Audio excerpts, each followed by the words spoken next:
Good afternoon. My name is Jalea Taylor, and I had a group to talk about racism and its impact on our current society.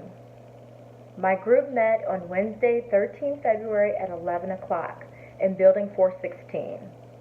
We were originally scheduled to meet in the foyer area, but at the last minute, a conference room became available and we were fortunate enough to take advantage of it. I chose five specific individuals for my session, and they were very specific in that I had one African American who's 37 years old. I chose a 32-year-old Caucasian female who happens to be lesbian. I also had two male Caucasians, with one being the oldest in the entire group, and I believe his age is 43. And finally, I had a Hispanic individual, male individual, who is 34 years old.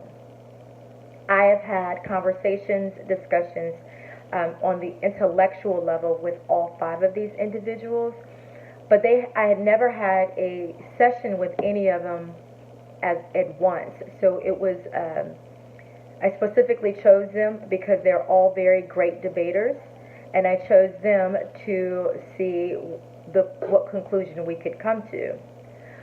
The idea was that we would not reach a consensus or even find a fix to the current problem of racism in our society right now, but that we would walk away with an understanding, which is in itself a very difficult thing to do.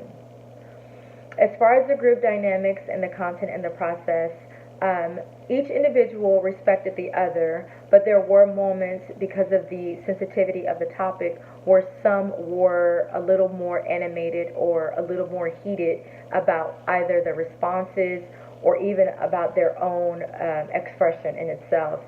I tried very hard not to engage. I tried to facilitate, to relay questions, to direct. I did not have a problem with anyone speaking up. I mostly encounter issues with people not allowing others to speak. And I had laid out ground rules, the rules of engagement for the entire session, to let them know that the discussion would be free flowing and that it would be a guided discussion and that I was going to be taking notes.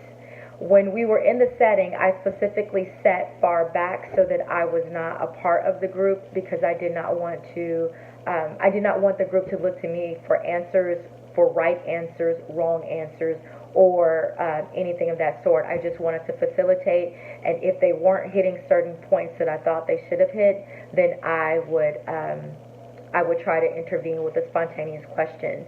I specifically made a outline so that we could hit certain points, because the topic of racism in our society is so huge and broad, and I wanted to center on certain aspects of racism.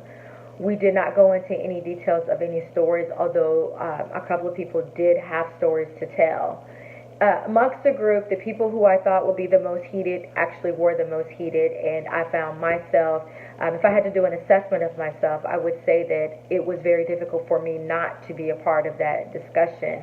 I tried to lead it as a guided discussion. I tried to take notes.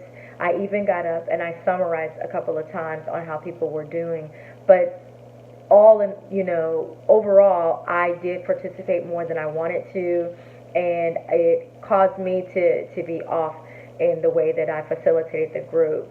I think the reason why I didn't handle it as well as I could have is because the topic was so sensitive, because I chose that topic and I was so invested in it from the very beginning, and before we ever had the session, I had an angle or an idea of what everybody should have said and what I wanted them to say, and when it went somewhere else, I almost felt forced into the discussion. But if I had to do something differently, I think that I would have maintained my position more clearly, because when we got deep into the discussion, which lasted an hour, I found that I no longer was a facilitator. I was just in a group and we were having a discussion. So it really didn't go as well as I wanted it to go. And by the time it ended, I don't believe that I had achieved the overall objective. I did come back to it. I did summarize a lot of things that people said, but I did not do as well as I could have.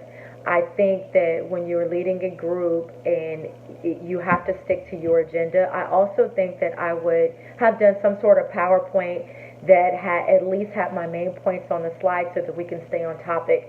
There were too many times during the discussion where I allowed stories to go on for longer than they should have, and we would go down this rabbit trail of a specific story, and I would have to bring everybody back. And then it would not be about the story in itself. It would be more about it wouldn't be about the discussion we were having. It would be more about the story that was there. And even I was heated and was getting invested in that story too. So I don't think that it went bad. I just think that I didn't do things as effectively to keep the team or keep the group focused on the topic. And I think it's important that if you do something like this, that they have something in their hand or they can see something on a screen that shows exactly where they're supposed to be going with it. And so we were kind of everywhere. I think it was still a very good discussion, but I don't think anything was learned or solved. And I think I realized in that moment that it was more about the way that I handled it versus the way that they discussed it. They did a really, really fantastic job in the way that they did things. I just did not. As a facilitator or leader, I could have been way better at leading them and also keeping them on track. Thank you.